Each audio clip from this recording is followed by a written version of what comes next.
아르테미스 2호 발사가 기술적 문제로 다음 달 초로 연기됐습니다. 스페이스X의 일론 머스크는 화성 대신 달 탐사에 집중하겠다고 밝혔는데요. 자세한 내용을 이창진 건국대 명예교수와 함께 자세한 얘기 나눠보도록 하겠습니다. 어서 오십시오. 예, 안녕하세요. 예. 나사가 유인 달 탐사 아르테미스 2호 발사를 애초에 이제 지난달이죠. 지난 8일에 2월 8일에 계획을 했었다가 다음 달 초로 연기가 됐는데 어떤 이유 때문에 연기가 된 걸까요? 준비 과정에서 그 추진제로 쓰는 수소가 과도하게 지금 새고 있다라는 게 발견이 돼서 그 원인을 찾아보니까 이제 주입되는 그런 그 주입구에서 그 실이라고 있는데 기밀을 유지하는 실이 있는데 실에 어떤 문제가 있어서 샌다. 그래서 이걸 계속했다가 어떤 큰 문제가 있을 수 있으니까 이거를 일단 스탑을 시키고 전체적으로 보고 난 다음에 다시 하겠다. 이렇게 발표를 하고 있습니다. 예. 이게 아르테미스 2호가 예정대로 그러면 다음 달 초에 발사가 되면 이제 우주인들이 달 궤도 뒤편까지 탐사를 할 수 있는 거잖아요. 그렇죠. 네. 근데 달 궤도 뒤편까지 지금 사람이 비행한 것은 이번이 처음인 거죠?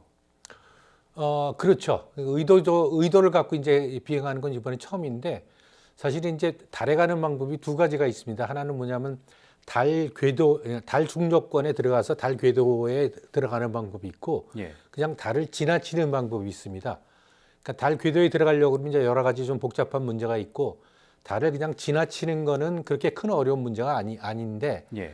그럼에도 불구하고 이제 달 뒤편으로 가면은 여전히 지구하고의 그 통신 문제가 있고 뭐 여러 가지 독자적으로 움직여야 되는 그런 상황이 처하기 때문에 예. 아르테미스 2 계획에서는 그냥 달을 지나치는 그 궤도를 택했고 예. 그런 과정에서 여러 가지 이제 그 통신 실험이라든가 아니면 비상 상황에 대한 실전이라든가 이런 것들을 시험해 보겠다라는 의미가 있고요. 그런 관점에서 본다면 이제 달의 뒤편을 그냥 그 통과하는 그런 이 프리 트래젝토리라고 그러는데 이것도 상당한 의미가 있지 않나 이렇게 보고 있습니다. 예. 그러면 통과하는 데서 그치지 않고 만약에 뒤편까지 가서 탐사가 이루어지는 게 훨씬 더 위험한 건가요? 그렇죠. 달 중력권에 포획이 되기 때문에 달 중력권에 들어가기 위한 어떤 기술적인 문제가 있고 달 중력권에서부터 다시 벗어나려면 또 어떤 에너지를 사용하기 때문에 조금 더 이제 복잡한 그런 그 과정이 들어가겠죠. 그렇군요. 아르테미스 그러면 3호의 임무는 달에 직접 사람을 착륙시키는 거잖아요. 그렇죠.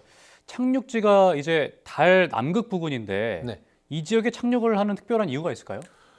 달을 사실은 굉장히 많이 이제 우리가 탐사를 하고 이제 연구를 했는데 하다 보니까 달 남극 지역에 물이 있는 것을 이제 발견했습니다. 물론 남극뿐만 아니라 북극에도 있는데 그 다음에 남극 지역에는 이제 굉장히 커다란 그 분화구가 있는데 이 분화구는 만약에 사람이 거주를 한다고 그러면 굉장히 적합한 곳이라고 이제 판정이 됐기 때문에 예. 결국 물의 존재와 거주지 가능성이 있는 지역을 탐사하기 위해서 이제 남극에 착륙을 하겠다 이렇게 계획을 세웠습니다. 예.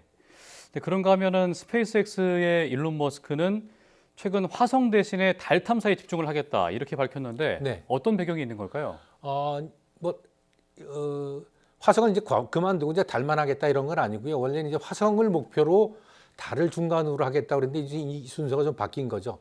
화성을 한 7, 8년 뒤에 가고 달은 한 2, 3년 이내에 어떤 그 기술적인 점프를 해서 거기까지 가는데 집중을 하겠다 이렇게 얘기를 하고 있거든요. 근데 예.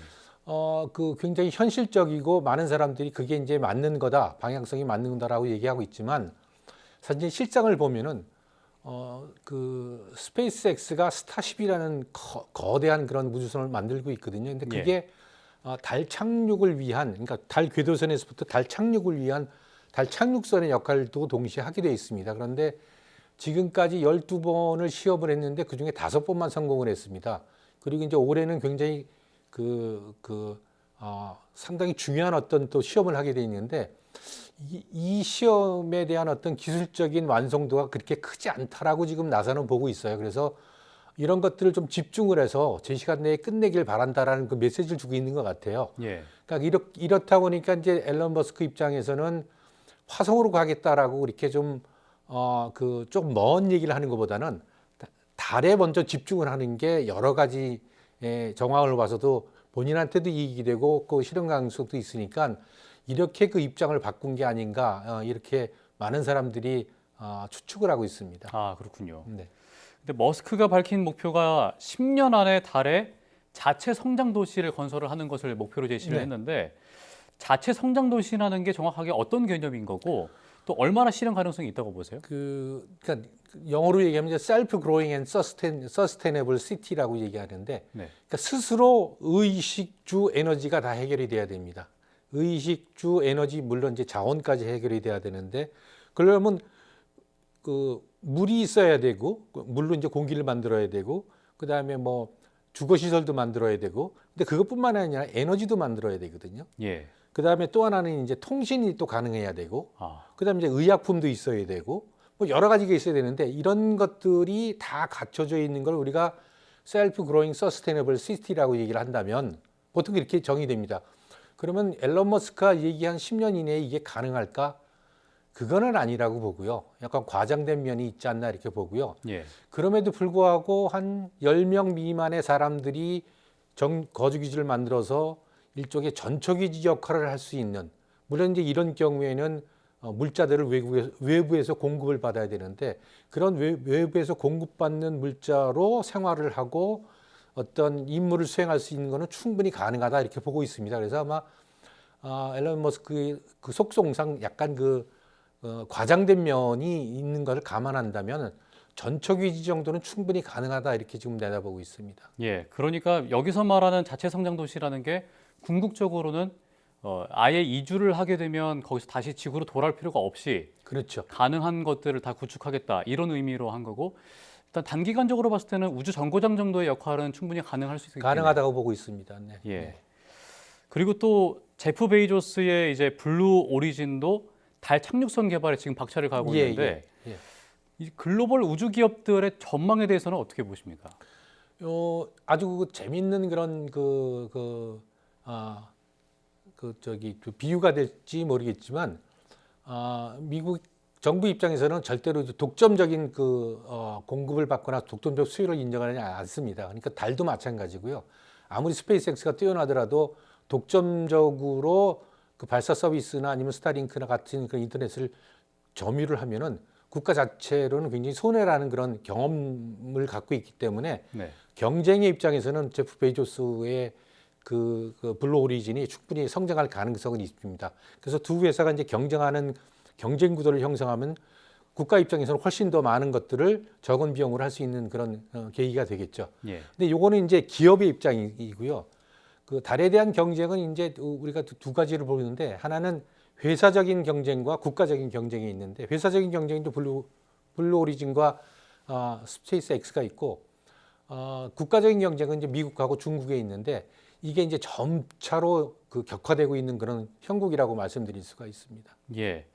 근데 지금 이제 일론 머스크의 달 탐사 목표와 다르게 중국도 지금 달 탐사를 꿈꾸고 있잖아요. 네. 결이 좀 다른 것 같은데 어떻게 다른지도 한번 설명을 부탁드립니다. 일단 이제 참여되는 국가들이 이제 확연하게 구분이 되는데 예. 미국 아르테미스에 참여하고 있는 국가는 대부분 서방 국가들이고 우리가 말하는 소위 우주 선진국들이고요. 중국이 주도하는 달 탐사 ILRS라고 하는데 예. 여기에는 이제 러시아가 우주 강국이지만 그 외에는 중국과 러시아 외에는 그렇게 우주 강국이라는 보는 그런 나라들은 없습니다. 그래서 예.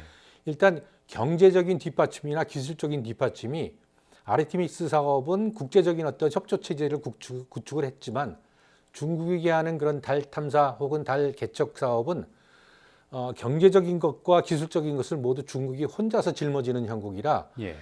좀 결이 다르다고 이렇게 말씀드릴 수가 있습니다. 그렇군요. 알겠습니다. 네, 지금까지 이창진 건국대 명예교수와 함께 이야기 나눠봤습니다. 오늘 말씀 고맙습니다. 네, 감사합니다.